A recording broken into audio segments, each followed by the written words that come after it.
No início do século XIX, o Brasil enfrentava graves problemas de saúde pública, como falta de saneamento nas cidades, precariedade das habitações, necessidade de controle sanitário nos portos e combate às doenças epidêmicas. Além disso, a presença de doentes mentais nas ruas também era um problema social relevante. Para tentar amenizar essas questões, em 1324, foi criado no Rio de Janeiro um hospício, posteriormente chamado de Hospital Nacional de Alienados. Esta instituição antecedeu a criação da primeira escola de enfermagem no Brasil, a Escola Profissional de Enfermeiros e Enfermeiras, fundada em 1890 pelo Decreto Federal nº 791. A escola funcionava dentro do Hospital Nacional de Alienados e foi posteriormente renomeada para a Escola de Enfermagem Alfredo Pinto, que hoje pertence à Universidade Federal do Rio de Janeiro, UNIRIO. Vale ressaltar que a escola não seguia os moldes do sistema Nightingale, uma vez que a divulgação deste sistema ainda não havia chegado ao Brasil naquela época. O primeiro curso de enfermagem a seguir os preceitos do sistema Nightingale surgiu em São Paulo em 1895, por iniciativa de enfermeiras inglesas que também praticavam a enfermagem domiciliar. Esta modalidade de atendimento era muito importante na época, uma vez que havia muita resistência à hospitalização, especialmente entre as camadas sociais mais elevadas. No início da década de 1920, o Brasil enfrentava graves epidemias, como tifo, cólera e febre amarela. Para conter a epidemia de febre amarela, o Dr. Carlos Chagas, diretor do Departamento Nacional de Saúde Pública, promoveu a vinda de um grupo de enfermeiras norte-americanas com o apoio da Fundação Rockefeller. Essas enfermeiras fundaram, em 1923, uma nova escola de enfermagem, vinculada ao Departamento Nacional de Saúde Pública, denominada Escola de Enfermagem Ana Nery. A Escola de Enfermagem Ana Nery, atualmente parte da Universidade Federal do Rio de Janeiro, UNIRIO, foi a segunda escola de enfermagem do Brasil, seguindo os moldes das escolas americanas e iniciando uma nova era para a enfermagem no país. A Escola de Enfermagem Alfredo Pinto, fundada em 1890, já funcionava há mais de 20 anos e seguia o modelo europeu de ensino. Após a formatura da primeira turma de enfermeiras da Escola de Enfermagem Ana Nery, surgiu a Associação Brasileira de Enfermagem, ABEM, em 1926. A ABEM foi liderada por pioneiras como Edith de Magalhães Frankel, Glete de Alcântara, Marina de Andrade Rezende, Aide Guanais Dourado, Maria Rosa de Souza Pinheiro, Irmã Maria Teresa Notar Nicola e Maria Ivete Ribeiro de Oliveira, entre outras. Essas lideranças foram fundamentais para as conquistas da profissão de enfermagem no Brasil. 1. Quais eram os principais problemas de saúde pública no início do século XIX no Brasil e quais suas consequências sociais? Os principais problemas de saúde pública no Brasil no início do século XIX eram a falta de saneamento das cidades, a precariedade das habitações, a necessidade de controle sanitário dos portos e das doenças epidêmicas, além da presença de doentes mentais perambulando pelas ruas. As consequências sociais desses problemas incluíam a propagação de doenças, condições de vida insalubres e problemas decorrentes da presença de doentes mentais nas ruas. 2. Qual foi a importância da criação do hospício, Hospital Nacional de Alienados, no Rio de Janeiro, em 1324, para o desenvolvimento da saúde pública no Brasil? A criação do hospício, Hospital Nacional de Alienados, no Rio de Janeiro, em 1324, foi um marco histórico que antecedeu a criação da primeira escola de enfermagem no país.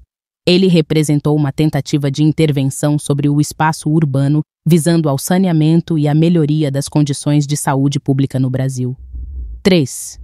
Quais foram as principais iniciativas relacionadas ao ensino de enfermagem no Brasil entre o final do século XIX e o início do século XX? Entre as principais iniciativas relacionadas ao ensino de enfermagem no Brasil entre o final do século XIX e o início do século XX, estavam a criação da Escola Profissional de Enfermeiros e Enfermeiras em 1890, no Hospital Nacional de Alienados, no Rio de Janeiro, a fundação da primeira escola de enfermagem seguindo os moldes nightingalianos em São Paulo em 1895, e a criação da Escola de Enfermagem Ana Nery em 1923 no Rio de Janeiro, além da fundação da Associação Brasileira de Enfermagem, ABEM, em 1926. A introdução à ética nos lembra que os seres humanos agem de acordo com valores pré-estabelecidos, que podem ser classificados como bons ou justos, dependendo da perspectiva de um grupo. Esses valores morais são usados pelas pessoas para avaliar suas ações.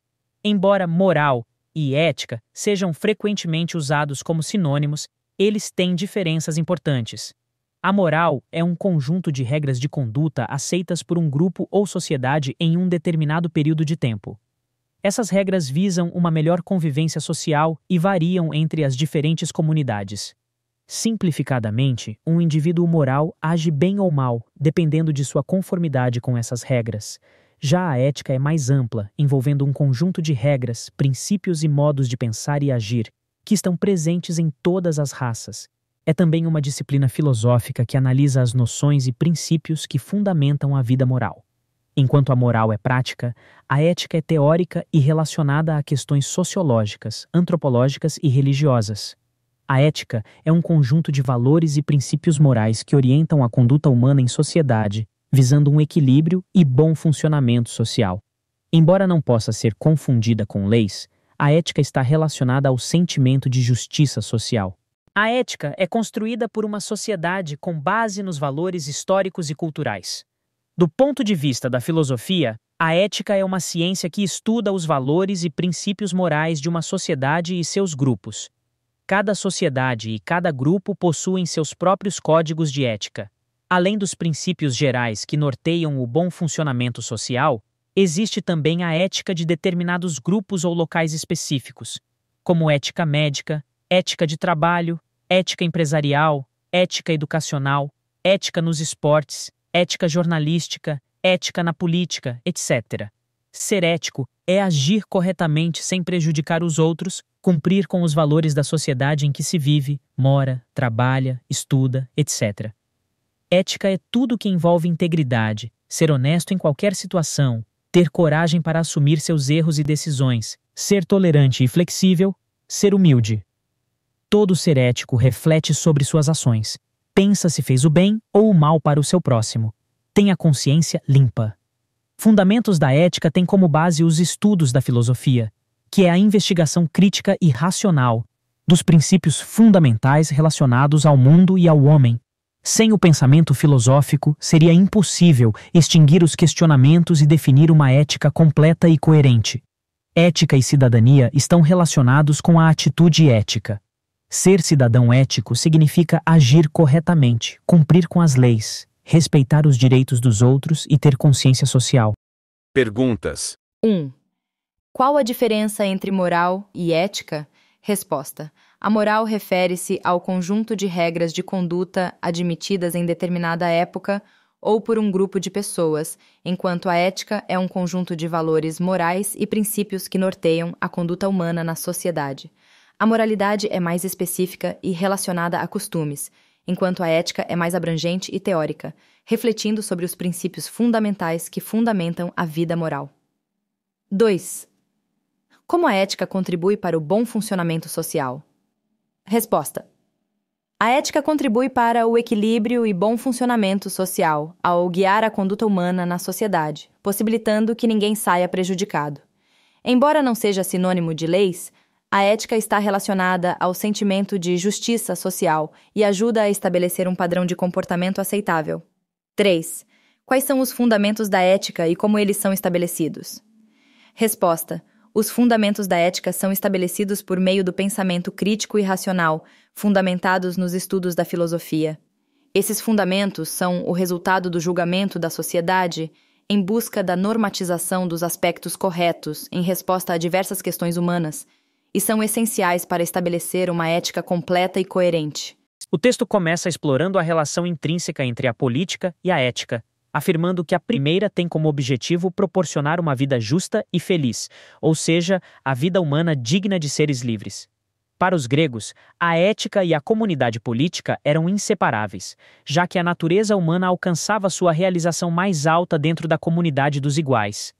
Aristóteles, em sua Ética a Nicômaco, destaca a importância da política como a praxis por excelência, responsável por determinar o bem comum em uma cidade.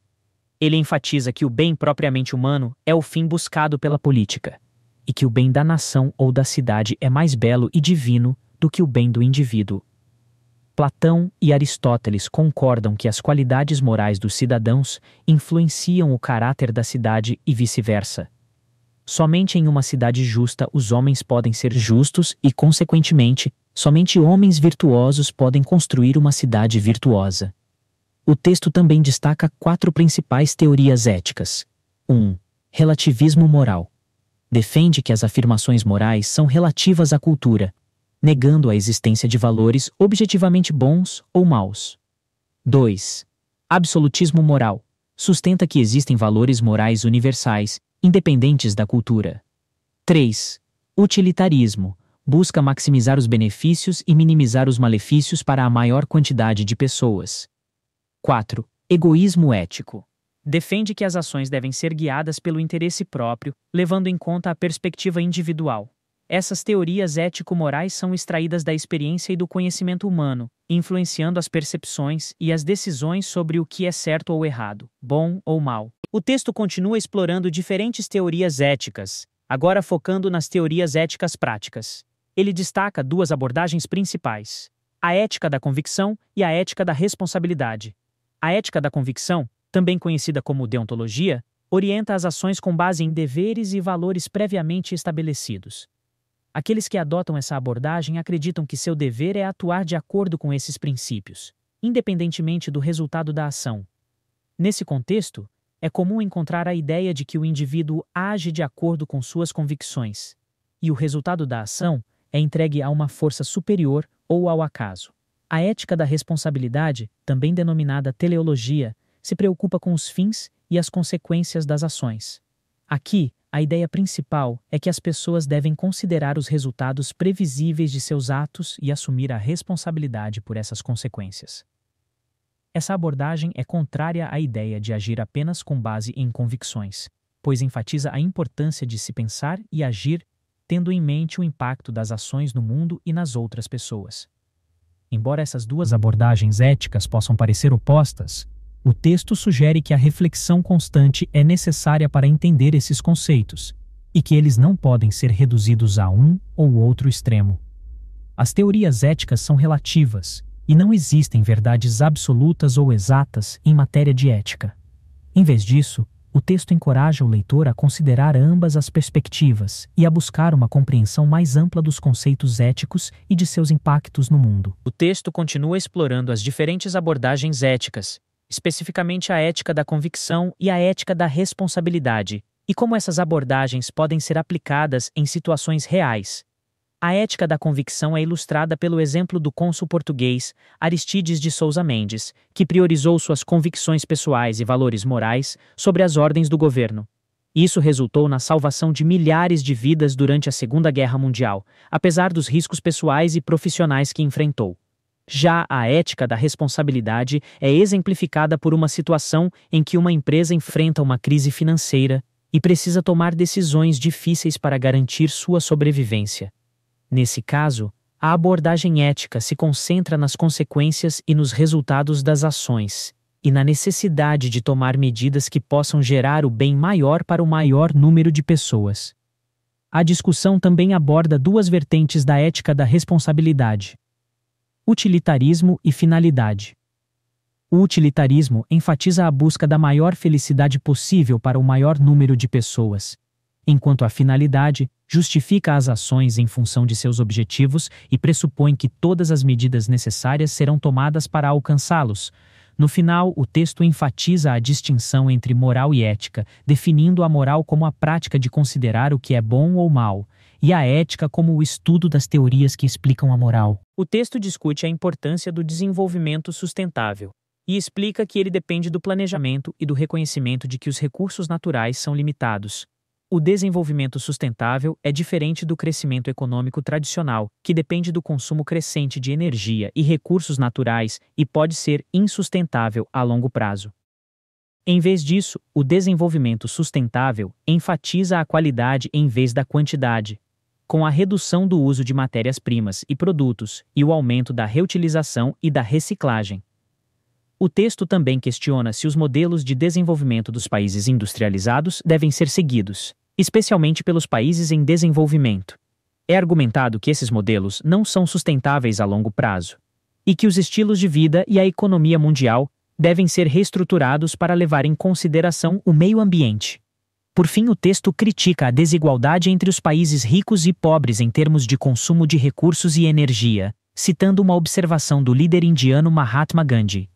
Ele enfatiza que os países desenvolvidos precisam mudar seus padrões de consumo e que todos os países devem trabalhar juntos para alcançar um desenvolvimento sustentável. Perguntas. 1.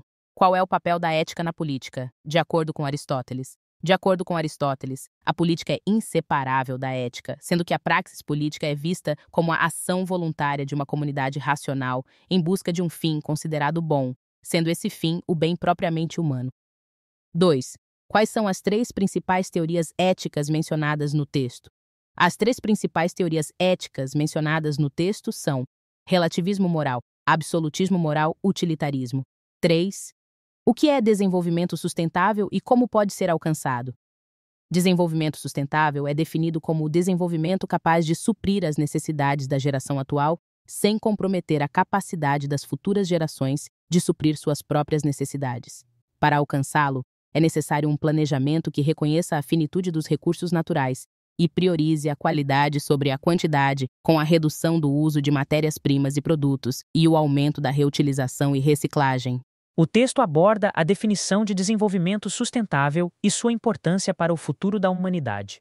Desenvolvimento sustentável é entendido como o crescimento capaz de satisfazer as necessidades da geração atual, sem comprometer a capacidade das gerações futuras de atenderem às suas próprias necessidades. Esse conceito foi desenvolvido pela Comissão Mundial sobre Meio Ambiente e Desenvolvimento das Nações Unidas, com o objetivo de harmonizar 2 aspectos fundamentais: desenvolvimento econômico e preservação ambiental. Para alcançar o desenvolvimento sustentável, é necessário uma abordagem planejada e consciente da finitude dos recursos naturais. Esse modelo de desenvolvimento representa uma mudança de paradigma no crescimento econômico, priorizando a qualidade em detrimento da quantidade, com redução no consumo de matérias-primas e produtos, e aumento na reutilização e reciclagem. A discussão sobre modelos de desenvolvimento torna-se ainda mais pertinente quando consideramos as disparidades econômicas e populacionais entre países do norte e do sul global. Países industrializados com apenas 1/5 da população mundial concentram a maior parte dos rendimentos e consumo de recursos naturais. Na Conferência de Copenhague, ficou evidente a necessidade de reestruturação dos estilos de vida e da economia mundial para considerar o impacto ambiental. Países desenvolvidos têm consumido energia sem restrições, enquanto países em desenvolvimento são pressionados a reduzir o consumo para conter as emissões de carbono. Essa abordagem gera desigualdades econômicas e sociais, tornando necessária uma revisão dos modelos de crescimento e desenvolvimento para um futuro sustentável. O texto discute a relação entre desenvolvimento sustentável, economia e sociedade, criticando a mistificação da realidade e a falta de responsabilidade compartilhada entre empresas, governos e consumidores. O desenvolvimento sustentável é visto como uma necessidade vital, baseado em escolhas éticas e na vontade política de governos e sociedade em geral. A economia e as ciências sociais são interligadas e devem ser consideradas em conjunto para entender o cenário econômico. A economia é influenciada por vários fatores, incluindo recursos disponíveis, tecnologia, preferências individuais e instituições econômicas. Além disso, aspectos como a organização política, valores éticos, relacionamentos sociais, meio ambiente, estrutura jurídica e desenvolvimento tecnológico também desempenham papéis importantes no comportamento econômico. As empresas são frequentemente criticadas por não produzir produtos ecológicos ou seguir práticas produtivas prejudiciais. No entanto, a responsabilidade deve ser compartilhada com os consumidores e suas escolhas, em vez de culpar apenas as empresas. Em resumo, o texto argumenta que a adoção de práticas sustentáveis e a solução dos problemas ambientais exigem um envolvimento coletivo de todos os atores da sociedade. O texto destaca a importância dos consumidores e de uma ética do consumo como contrapartida à ética empresarial. Enquanto rankings, fundos éticos e índices como o FTSE4Good são úteis para orientar investimentos e incentivar a transparência das empresas, a ética do consumidor é fundamental para garantir uma mudança significativa nos padrões de produção e gestão corporativa. A crítica ao capitalismo, às vezes, é uma crítica à capacidade de escolha individual, e uma maior maturidade nas decisões pessoais é crucial para moldar os mercados, sociedades e estados em que vivemos. O consumo consciente e crítico pelos indivíduos é uma ferramenta poderosa para influenciar as políticas de contratação, higiene, segurança e honestidade empresarial, promovendo uma cultura de responsabilidade coletiva. Embora a ética do consumo não seja parte direta da ética empresarial, ela é uma consequência lógica do princípio ético. A adoção de práticas éticas e ecológicas no consumo recompensa as empresas que agem de forma responsável e sanciona aquelas que não o fazem, contribuindo para a formação de um mercado mais justo e sustentável. Perguntas. 1. O que é preciso fazer para alcançar o desenvolvimento sustentável? Para alcançar o desenvolvimento sustentável, é necessário planejamento e reconhecimento de que os recursos naturais são finitos. Isso implica uma nova forma de desenvolvimento econômico que leva em conta o meio ambiente. 2. Os modelos de desenvolvimento dos países industrializados devem ser seguidos? Não, os países em desenvolvimento não podem seguir os mesmos padrões dos países industrializados, pois isso levaria a um aumento insustentável no consumo de energia e recursos naturais. Em vez disso, é necessário reduzir os níveis de consumo observados nos países industrializados. 3. O que depende da opção pelo desenvolvimento sustentável? A opção pelo desenvolvimento sustentável depende da vontade política dos governos e da sociedade como um todo, sendo uma escolha ética que envolve considerar o meio ambiente e buscar justiça social. O texto aborda a importância da ética empresarial, suas fundamentações e sua relevância no contexto contemporâneo. Ética empresarial é o comportamento das empresas quando agem de acordo com princípios morais e regras éticas aceitas pela sociedade. Essa abordagem é fundamental para o desenvolvimento sustentável e inclui a preocupação com o bem-estar social e a preservação do meio ambiente. No contexto constitucional brasileiro, a ética empresarial é considerada um princípio importante na administração pública e na regulamentação da atividade econômica. Isso inclui a valorização do trabalho humano, a promoção da livre iniciativa e a proibição do abuso do poder econômico.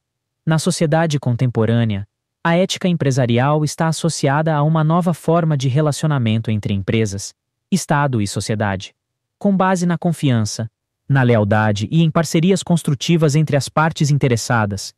Essas parcerias levam a uma redução da burocracia e incentivam valores como iniciativa, corresponsabilidade, comunicação, transparência, qualidade, inovação e flexibilidade. Em síntese, a ética empresarial é fundamental para a construção de uma sociedade mais justa, democrática e sustentável, que valoriza o trabalho humano e o meio ambiente. O texto enfatiza a necessidade de uma nova ética empresarial para o desenvolvimento sustentável. Atualmente, as empresas não só devem atender a seus interesses financeiros e seus acionistas, mas também devem ter responsabilidade social e ambiental. As leis e regulamentações foram adaptadas para refletir essas mudanças, como a Lei 6.404/76 no Brasil, que estabelece o papel da empresa na sociedade e sua responsabilidade ambiental. Além disso, as grandes instituições financeiras também estão se tornando mais conscientes desses temas e começam a exigir que os projetos financiados não causem danos ao meio ambiente. Em resposta a essas mudanças, as empresas estão adotando códigos de ética para garantir que suas operações sejam éticas e socialmente responsáveis. Esses códigos ajudam a padronizar a conduta da empresa e garantir que os princípios éticos sejam seguidos em todos os níveis da organização. Em conclusão, o texto argumenta que as empresas devem assumir uma posição de liderança na promoção do desenvolvimento sustentável, não apenas pelo bem da sociedade, mas também para garantir seu próprio sucesso a longo prazo. O texto discute a importância das empresas na economia de mercado e sua responsabilidade social. As empresas são consideradas a célula básica da economia industrial, tendo um papel fundamental no desenvolvimento econômico por meio de sua iniciativa, inovação e criação de riqueza. Dada a grande influência das empresas na sociedade, os autores argumentam que estas têm uma responsabilidade social significativa, devendo responder não apenas aos interesses de seus acionistas, mas também aos interesses da comunidade em que estão inseridas. Além disso, a transformação das empresas em centros de poder resultou na necessidade de conciliar a eficiência empresarial com a liberdade de iniciativa e a distribuição de riqueza.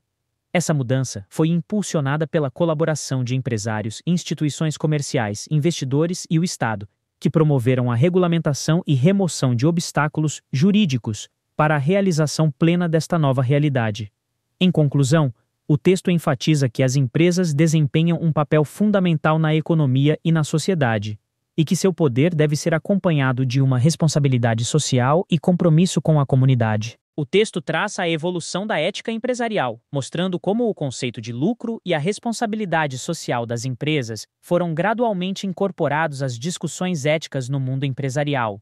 No início, a ética se limitava às relações de poder e às necessidades de obtenção de bens ou artigos, mas com o surgimento do lucro como elemento central das atividades econômicas, a moralidade passou a ser questionada. Foi somente no século XVIII, com Adam Smith, que o lucro foi compreendido como um mecanismo de distribuição de renda e promoção do bem-estar social, compatível com a ética. A encíclica Rerum Novarum, publicada pelo Papa Leão XIII, foi um marco na história da ética empresarial, impondo princípios éticos para as relações entre empresas e empregados, e valorizando o respeito aos direitos e à dignidade dos trabalhadores. Em síntese, o texto ressalta a importância da ética nas atividades econômicas, e mostra como os conceitos de lucro e responsabilidade social se tornaram essenciais para as empresas ao longo do tempo. O texto aborda o desenvolvimento histórico da ética empresarial, acompanhando a evolução da legislação e da consciência social em relação aos direitos dos trabalhadores, minoritários, meio ambiente e outros aspectos relacionados às práticas éticas nas empresas. A partir da Conferência Internacional sobre o Meio Ambiente em 1972, houve um aumento da preocupação mundial com a ética empresarial, culminando na criação de diversas leis e regulamentações para garantir a proteção do meio ambiente e dos direitos dos trabalhadores e minoritários. No Brasil, além de leis específicas para a proteção do trabalho, do meio ambiente e do consumidor, houve uma mudança na forma de lidar com os conflitos societários. Anteriormente, esses conflitos eram solucionados dentro da própria empresa, mas com o passar do tempo, o consenso entre os diferentes participantes da sociedade, empregados, minoritários, etc., passou a ser buscado, levando a uma maior democratização e moralização das empresas. A Lei N. 6.404/76 reconhece que o poder de voto dos acionistas deve ser exercido em benefício da companhia, proibindo o abuso desse poder e obrigando os acionistas a agirem de forma ética e em conformidade com os bons costumes. Isso representa uma mudança significativa em relação às práticas anteriores, quando havia mais liberdade e menos responsabilidade no exercício do poder dentro das empresas. Em suma, o texto destaca a evolução da ética empresarial, mostrando como a legislação e a consciência social se adaptaram ao longo do tempo para garantir a proteção dos direitos de todas as partes envolvidas nas empresas e promover práticas éticas e responsáveis no mundo corporativo. Perguntas. 1. Qual é a importância da ética empresarial para a sociedade?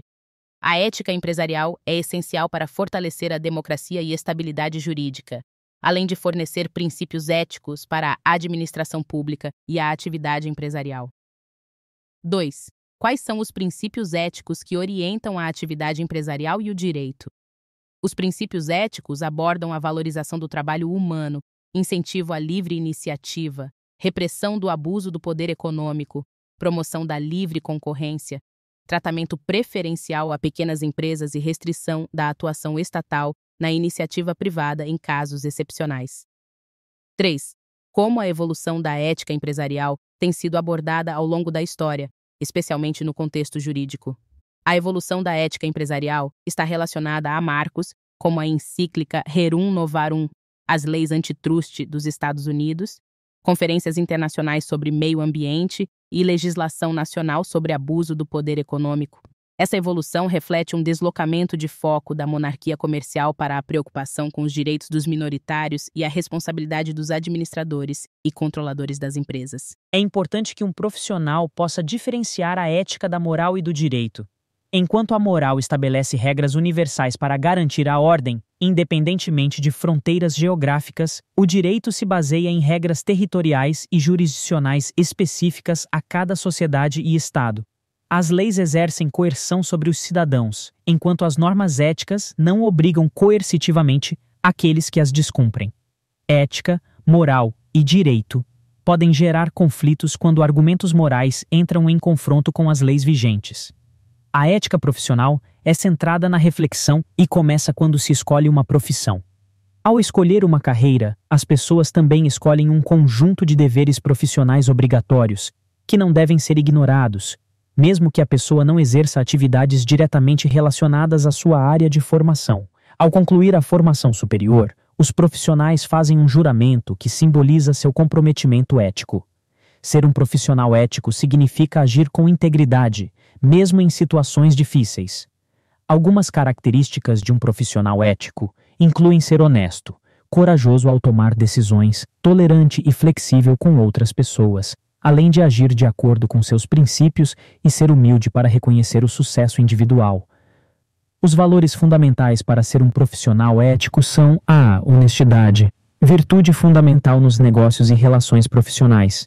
B. Coragem, ter a capacidade de tomar decisões, mesmo que desagradem a outros. C. Tolerância e flexibilidade, conhecer as pessoas antes de julgá-las, baseado em suas atitudes e comportamentos. D. Integridade, agir de acordo com os princípios éticos e morais. E humildade, reconhecer que o sucesso individual é resultado de uma combinação de esforço pessoal e apoio dos outros. Muitos problemas morais se apresentam em nossas vidas diárias, e a ética não é algo separado da conduta humana. Nossas ações e decisões estão constantemente influenciadas por nossas ideias de bem e mal, certo e errado, permitido e proibido. Quando enfrentamos dilemas éticos, costumamos tomar decisões baseadas em normas e valores morais aceitos em nossa sociedade. Essas normas e valores têm um caráter normativo e obrigatório, e são os meios pelos quais os valores morais de um grupo social são manifestados. Quando os valores e costumes são bem aceitos, não há muita necessidade de reflexão sobre eles. No entanto, quando surgem questionamentos sobre a validade de certos costumes ou valores consolidados pela prática, surge a necessidade de fundamentá-los teoricamente ou criticá-los para aqueles que discordam deles. A bioética é uma ética aplicada que lida com os conflitos e controvérsias morais nas áreas das ciências da vida e da saúde. Aborda temas como aborto, assédio moral, eutanásia, AIDS e as relações médico-paciente.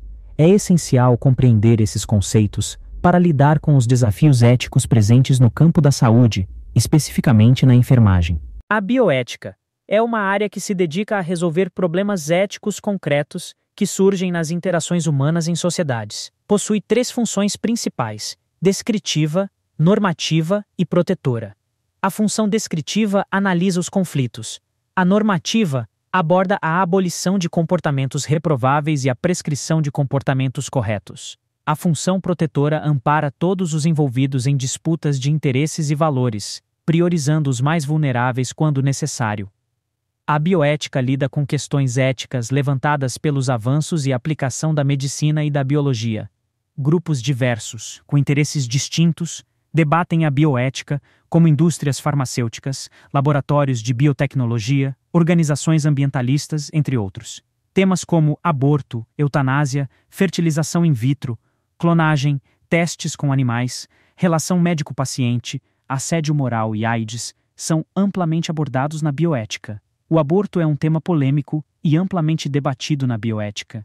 Embora haja uma vasta literatura sobre o assunto, pouco progresso foi alcançado em relação a este problema nos últimos anos. A legislação e a ética em torno do aborto variam significativamente entre diferentes países e culturas. Alguns tipos de aborto incluem: 1. Aborto espontâneo ou natural. Ocorre sem qualquer intervenção externa e é resultado de circunstâncias naturais. 2. Aborto provocado, Ocorre devido a ações externas intencionais, podendo ser dividido em legal e ilegal. 3. Aborto terapêutico. Realizado quando a gravidez apresenta risco à vida da gestante ou quando o feto tem deformações incompatíveis com a vida. 4. Aborto eletivo ou voluntário. Realizado à requisição da gestante e pode ser legal ou ilegal, dependendo da legislação de cada país. Existem diferentes tipos de aborto, que podem ser classificados de acordo com suas motivações e circunstâncias. Alguns desses tipos incluem: 1. Interrupção eugênica da gestação, IEG. É realizada baseada em critérios racistas, sexistas ou étnicos, geralmente contra a vontade da gestante, que é obrigada a praticar o aborto. 2. Interrupção terapêutica da gestação, ITG. Realizada para preservar a saúde da gestante. Graças ao avanço da medicina, estes casos são considerados raros atualmente. 3. Interrupção seletiva da gestação, ISG. Ocorre quando há anomalias fetais, como incompatibilidade da vida extrauterina, justificando assim a solicitação de aborto. 4. Interrupção voluntária da gestação, IVG. A gestante escolhe interromper a gravidez, seja devido a uma gravidez indesejada ou fruto de abuso sexual. Todos esses tipos de aborto, exceto a interrupção eugênica, levam em consideração a vontade da gestante ou do casal. A ITG e a ISG são semelhantes, especialmente em países onde a legislação permite ambos os casos. No entanto, é importante ressaltar que na ISG, a saúde do feto é a razão do aborto, enquanto na ITG prioriza-se a saúde materna. Essas formas de aborto também são alvo de intensas discussões bioéticas. Perguntas. 1. Qual é a diferença entre ética, moral e direito? A ética difere da moral e do direito porque não estabelece regras concretas, enquanto a moral estabelece regras para garantir a ordem independentemente de fronteiras geográficas, e o direito estabelece as regras de uma sociedade delimitada pelas fronteiras do Estado.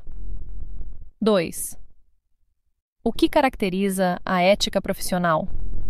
A ética profissional se inicia com a reflexão e implica em deveres profissionais obrigatórios. Mesmo que não se exerça uma atividade dentro da área de interesse do profissional, isso não o isenta dos deveres e obrigações que tem a cumprir. 3. Quais são algumas características básicas de como ser um profissional ético? Algumas características básicas de ser um profissional ético são ser honesto em qualquer situação, ter coragem para assumir decisões, mesmo que seja contra a opinião alheia, ser tolerante e flexível, ser íntegro e ser humilde. Existem dificuldades em nomear o resultado do aborto, como feto, embrião, criança, não nascido, pessoa ou indivíduo. Essas controvérsias misturam argumentos científicos e crenças morais, o que torna o entendimento do assunto ainda mais complicado. Ambas as partes, defensoras e opositoras, apresentam esses argumentos como se fossem receitas de bolo, sem distinguir adequadamente os aspectos científicos dos morais. No campo da legislação, o marco para políticas nacionais e internacionais sobre o aborto foi a Conferência Internacional sobre População e Desenvolvimento, realizada em Cairo em 1994. Antes deste evento, o aborto não fazia parte da agenda de saúde pública em muitos países. Embora o aborto seja um método amplamente utilizado para controle de natalidade desde o século XIX, sua criminalização em alguns países dificulta a estimativa precisa da taxa mundial de aborto. No século XIX, o Papa Pio IX declarou que a alma incorpora na concepção, o que levou à proibição de qualquer forma de interrupção da gravidez. Entre 1950 e 1985, quase todos os países desenvolvidos liberalizaram suas leis sobre o aborto, com base em direitos humanos e segurança. Desde a década de 1980, alguns países têm modificado sua legislação sobre o aborto, tornando-a mais flexível em relação à prática. Nos países onde o aborto é ilegal ou restrito apenas a casos de risco de vida da gestante, a influência de antigas leis coloniais pode ser observada, muitas vezes não refletindo a opinião da população local. Atualmente, cerca de 25% da população mundial vive em países com leis altamente restritivas sobre o aborto, principalmente na América Latina, África e Ásia. No Brasil, A legislação sobre o aborto foi criada na década de 1940, tornando a prática ilegal em todas as circunstâncias, exceto nos casos de estupro, risco de vida da gestante ou anencefalia fetal. Ainda que seja considerado crime, poucos são os casos conhecidos de pessoas que foram presas por praticar abortos ilegais. A legislação brasileira prevê punições para casos de aborto provocado pela gestante ou por terceiros, com penas de detenção ou reclusão. No entanto, essas penas são aumentadas se o aborto resultar em lesões corporais graves ou morte da gestante. Em situações em que o aborto for necessário para salvar a vida da gestante ou no caso de gravidez resultante de estupro, o aborto pode ser realizado sem punição. Embora a legislação brasileira seja restritiva, é importante destacar que a questão do aborto é amplamente debatida na sociedade brasileira, com argumentos a favor e contrários a uma legislação mais liberal, envolvendo aspectos legais, éticos e religiosos. O aborto é um tema controverso que se encontra no centro de muitos debates éticos. Enquanto alguns defendem o direito moral da vida do feto, outros enfatizam o direito da mulher de dispor sobre seu próprio corpo. Várias perspectivas éticas surgem dessas posições, incluindo as que apoiam o aborto em casos específicos, como o risco de morte para a mãe ou o feto, ou em casos de estupro. Um dos argumentos que circundam a discussão ética do aborto é a definição de uma pessoa e se um feto pode ser considerado como tal. De acordo com a filosofia de John Locke, uma pessoa é um ser inteligente com capacidade de reflexão. Segundo essa definição, um feto ainda não possui autoconsciência ou capacidade de reflexão e, portanto, não pode ser considerado uma pessoa. No entanto, alguns argumentam que, mesmo que não seja considerado uma pessoa, um feto é um indivíduo em potencial, e o aborto privaria-o do direito à vida futura. Outra perspectiva importante é a autonomia corporal da mulher e seu direito de decidir sobre a continuidade da gravidez. Alguns defendem que, já que um embrião ainda não é um indivíduo com capacidades desenvolvidas, não há conflito entre os direitos da mulher e do feto. A questão ética torna-se ainda mais complexa quando se considera o conflito entre os deveres e os direitos morais em relação ao aborto. É necessário analisar as técnicas utilizadas, os custos envolvidos e as escolhas sociais e políticas relacionadas às decisões sobre a qualidade da vida e as relações interpessoais. Todas essas questões tornam o aborto um problema ético complexo na área da saúde pública, levantando dúvidas e alimentando debates em várias sociedades. As diferentes abordagens legais e culturais ao redor do mundo refletem a natureza multifacetada e controvertida do tema. A questão da eutanásia é complexa e controvertida, envolvendo aspectos éticos, médicos, legais e sociais. A eutanásia, também conhecida como boa morte, refere-se à supressão piedosa da vida de um paciente para pôr fim ao seu sofrimento físico ou psíquico. No entanto, isso gera debates sobre a moralidade de tal ação e o papel da ética nestas decisões. Em alguns países, como a Holanda e a Bélgica, a eutanásia é legal e regulamentada por lei. Nos Estados Unidos, o estado de Oregon permite a eutanásia desde 2006, e há propostas de lei em outros estados. A Holanda é um dos países onde a eutanásia é mais conhecida e estudada, com milhares de casos a cada ano, a maioria ocorrendo em casa dos pacientes. A opinião médica sobre a eutanásia varia, e os estudos são difíceis de comparar devido às diferentes metodologias e abordagens. No Brasil, a eutanásia não é permitida por lei e há poucos casos de pacientes que expressam o desejo de realizá-la. Muitos médicos acreditam que a eutanásia não deve ser a solução para aliviar o sofrimento, pois o cuidado paliativo adequado pode ser suficiente para atender às necessidades dos pacientes. Alguns médicos argumentam que, embora a autonomia e o alívio do sofrimento sejam valores importantes, eles devem ser limitados por um critério externo que garanta a autodeterminação responsável do indivíduo. A discussão em torno da eutanásia continua sendo um assunto complexo e em constante debate, com muitas dimensões éticas, médicas e legais a serem consideradas. A discussão em torno da eutanásia no Brasil é complexa e envolve considerações éticas, médicas e sociais. Embora a autonomia individual seja um valor importante em uma sociedade democrática, ela não pode ser ilimitada, especialmente quando se trata de decisões relacionadas à vida e à morte. O acesso à saúde no Brasil é desigual e muitos cidadãos não têm acesso aos melhores tratamentos e cuidados paliativos. Além disso, Os profissionais de saúde brasileiros não recebem a formação necessária para lidar com questões relacionadas ao final da vida. Se a eutanásia fosse legalizada no Brasil, haveria o risco de decisões serem tomadas com base em fatores socioeconômicos, o que poderia pressionar pacientes e seus familiares em situação vulnerável. Além disso, a ausência de um controle efetivo tornaria difícil garantir que o processo fosse realizado de acordo com as leis. Muitas vezes, o sofrimento do paciente levanta questões difíceis para médicos e familiares, envolvendo emoções, relações afetivas e considerações legais. A preparação para lidar com tais dilemas é insuficiente no Brasil. É importante realizar debates e mudanças na formação médica, enfatizando o papel do profissional na promoção do cuidado humanizado e no desenvolvimento de cuidados paliativos de qualidade para todos os pacientes que necessitem. Em resumo, a questão da eutanásia no Brasil necessita de uma discussão ampla e abrangente, levando em conta a formação médica, as disparidades no acesso à saúde e o contexto socioeconômico do país. A humanização dos cuidados de saúde e a melhoria dos serviços paliativos podem ser passos importantes para lidar com o sofrimento dos pacientes e proteger sua autonomia e dignidade no final da vida. Perguntas.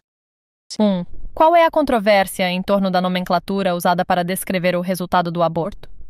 Resposta. A controvérsia reside na variedade de termos utilizados para descrever o resultado do aborto, como feto, embrião, criança, não nascido, pessoa ou indivíduo, o que gera dificuldades de entendimento sobre o tema. 2. Qual é a posição da legislação em diferentes países em relação ao aborto? Resposta. A legislação varia em diferentes países, sendo que em alguns o aborto é ilegal em todas as circunstâncias, ou permitido apenas em caso de risco de vida da mulher, enquanto em outros é permitido em casos específicos, como risco de vida da mulher, proteção da saúde física ou gravidez resultante de estupro. 3. Qual é o debate ético central em torno do aborto? Resposta. O debate ético central em torno do aborto gira em torno da questão de se considerar o feto como uma pessoa com direito à vida, opondo-se ao direito da mulher de dispor do próprio corpo. Também discute-se se o aborto é justificável em casos de gravidez indesejada para preservar o bem-estar futuro do feto. Em um artigo de 2007, o Dr. Cláudio Barsanti, diretor de defesa profissional da Sociedade de Pediatria de São Paulo, afirmou que a medicina moderna vem crescendo constantemente e está preparada para aliviar o sofrimento e salvar vidas. Os avanços na ciência e tecnologia têm melhorado as condições de saúde e a longevidade das pessoas. A cada quinquênio, o conhecimento médico se expande, trazendo novas descobertas e possibilidades de cura para doenças anteriormente incuráveis. No entanto, segundo Barsanti, 2007, a relação médico-paciente ainda necessita de melhor tratamento. O sucesso do tratamento depende da inter-relação entre médico e paciente, exigindo confiança, reciprocidade, compaixão e autoridade, sem submissão de nenhuma das partes, além da capacidade de ouvir e atenção aos detalhes. O médico deve informar o paciente sobre todos os aspectos de sua doença, tratamentos, possíveis complicações e riscos, desde o início até o fim, inclusive a possibilidade de não haver a evolução esperada. O autor argumenta que os problemas na relação médico-paciente poderiam ser minimizados se os serviços de saúde não estivessem deteriorados, se houvesse melhores condições de trabalho para os profissionais da saúde, se houvesse melhoria na educação desde o ensino médio e se o nível socioeconômico fosse mais equânime entre os pacientes. É importante que o médico evite qualquer interferência na sua relação com o paciente. É importante lembrar que tanto os pacientes quanto os médicos possuem direitos que devem ser respeitados. Segundo Barsanti, 2007, página 02, podemos identificar os seguintes direitos dos pacientes. Abandono. Após o início do tratamento, o médico não pode abandonar o paciente, a menos que haja fatores que comprometam a relação médico-paciente e o desempenho profissional. Deve ser garantizada a continuidade da assistência prestada. Acompanhante. O paciente tem o direito de ser acompanhado por uma pessoa de sua escolha durante todos os procedimentos médicos. Alta. O médico pode e, em alguns casos, deve recusar a alta de um paciente sob seus cuidados se acredita que isso possa representar risco para a integridade do paciente. Se não houver risco e o paciente ou seus familiares optarem pela alta sem o acordo do médico, eles devem assumir a responsabilidade por escrito. Anestesia. O paciente tem o direito de receber anestesia em todas as situações recomendadas e pode recusar tratamentos dolorosos ou extraordinários que visem prolongar a vida. Atendimento digno. O paciente tem o direito a um atendimento digno, atencioso e respeitoso, sendo identificado e tratado pelo nome ou sobrenome. Autonomia. O paciente pode consentir ou recusar, de forma livre, voluntária e esclarecida, procedimentos diagnósticos ou terapêuticos que serão realizados nele, desde que tenha a capacidade e o discernimento para escolher. Criança. Quando uma criança for internada, seu prontuário deve conter uma lista de pessoas que podem acompanhá-la integralmente durante o período de internação. Exames. É proibido realizar exames compulsórios sem a autorização do paciente, como condição necessária para a internação hospitalar, exames pré-admissionais ou periódicos, bem como em estabelecimentos prisionais e educacionais. Gravação. O paciente tem o direito de gravar a consulta se tiver dificuldade em assimilando as informações necessárias para seguir um determinado tratamento. Identificação. O paciente deve poder identificar as pessoas direta e indiretamente responsáveis por sua assistência por meio de crachás visíveis e legíveis que contenham o nome completo, função e cargo do profissional, bem como o nome da instituição.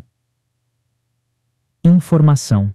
O paciente deve receber informações claras, objetivas e compreensíveis sobre todos os procedimentos médicos e riscos inerentes ao tratamento, incluindo possíveis procedimentos invasivos.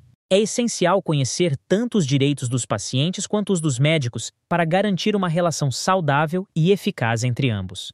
De acordo com Barsante, 2007, página 02, os seguintes são os direitos dos pacientes. Medicação. Todas as medicações e suas dosagens devem ser anotadas no prontuário médico. Morte. O paciente tem o direito de escolher o local de morte, conforme a legislação estadual válida para hospitais do estado de São Paulo. É importante verificar as legislações nos demais estados brasileiros. Pesquisa. O paciente deve ser informado previamente e explicitamente quando o tratamento proposto for experimental ou parte de uma pesquisa, seguindo rigorosamente as normas regulamentadoras de experimentos com seres humanos no país e aprovado pelo Comitê de Ética em Pesquisa, CEP, do hospital ou instituição. Prontuário.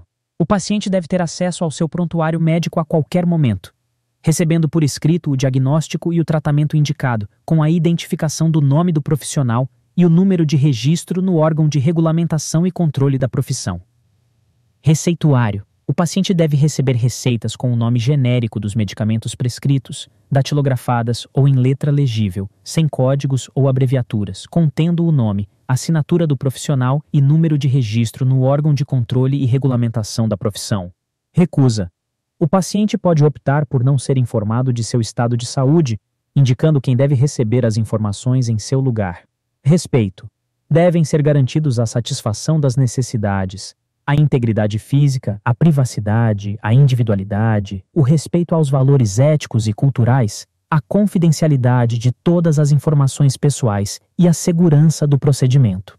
O paciente deve ter acesso a um local digno e adequado para o atendimento e pode receber ou recusar assistência moral, psicológica, social ou religiosa. Sangue. O paciente tem o direito de conhecer a origem do sangue e dos hemoderivados e pode verificar, antes de recebê-los, os carimbos que atestam a origem, as sorologias efetuadas e o prazo de validade. Segunda opinião. O paciente tem o direito de procurar uma segunda opinião ou parecer de outro médico sobre seu estado de saúde. Sigilo.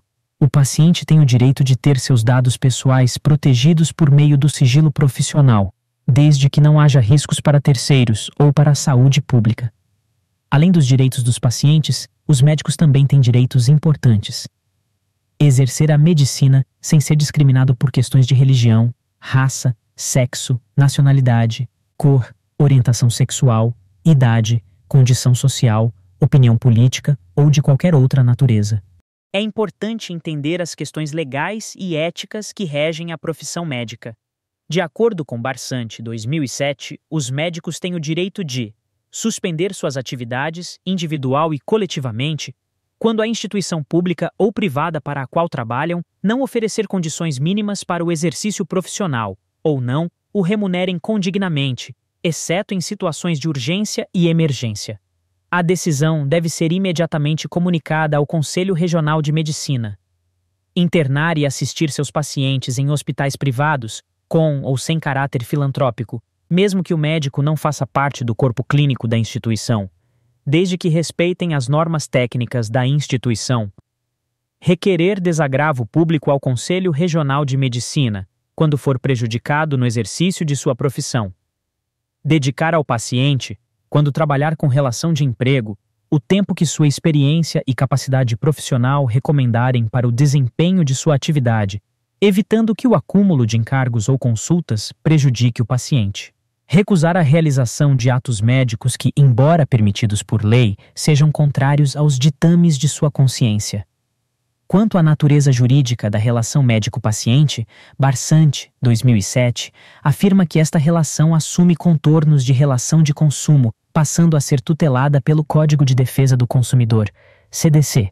O paciente é considerado consumidor e o médico fornecedor de serviços. Uma vez firmado um negócio jurídico, o vínculo entre médico e paciente se torna contratual. Outro aspecto importante na área médica é o assédio moral, que pode ser definido como a exposição dos trabalhadores a situações de humilhações e constrangimentos repetitivos e prolongados durante a jornada de trabalho. Barreto, 2000. O assédio moral pode causar danos à saúde física e mental do assediado e até mesmo em quem testemunha tais atos. Em casos extremos, pode levar o indivíduo à incapacidade laborativa ou, em raros casos, à morte. Trata-se de um risco invisível, mas concreto, nas relações e condições de trabalho. A Organização Internacional do Trabalho, OIT, tem realizado estudos sobre a violência moral no ambiente de trabalho, identificando vários distúrbios de saúde mental relacionados a esse tema em diversos países, como Finlândia, Alemanha, Reino Unido, Polônia e Estados Unidos. De acordo com a OIT, as perspectivas para as próximas 2 décadas não são promissoras, já que se prevê um mal-estar na globalização, com um aumento de casos de depressão, ansiedade e outros problemas de saúde mental, todos relacionados às novas políticas de gestão e organização do trabalho. Esses estudos evidenciam a necessidade de políticas e práticas que garantam um ambiente de trabalho saudável e respeitoso, visando a preservação da saúde mental e do bem-estar dos trabalhadores em todo o mundo. Com o avanço da globalização e da tecnologia, é essencial que empregadores e governos sejam cientes das consequências negativas da violência moral no trabalho e trabalhem em conjunto para promover práticas mais humanizadas e saudáveis nos espaços laborais. Perguntas. 1. Quais são os direitos dos pacientes em relação à sua interação com os médicos? Os pacientes têm direitos que incluem acompanhamento durante procedimentos médicos, acesso a informações claras sobre sua condição e tratamento, e o consentimento livre e informado para procedimentos médicos, entre outros. 2. Quais são os direitos dos médicos em relação ao exercício da medicina? Os médicos têm direitos como condições dignas de trabalho, apontar falhas nas instituições onde trabalham, e o direito de recusar procedimentos contrários à sua consciência, entre outros. 3. Como é caracterizado o assédio moral no ambiente de trabalho, especialmente no contexto médico? O assédio moral no trabalho é descrito como exposição repetitiva e prolongada de trabalhadores a situações de humilhação e constrangimento. No contexto médico, pode ocorrer em relações hierárquicas autoritárias, impactando a saúde física e mental dos profissionais e levando a consequências graves, como incapacidade laborativa e, em casos extremos, morte.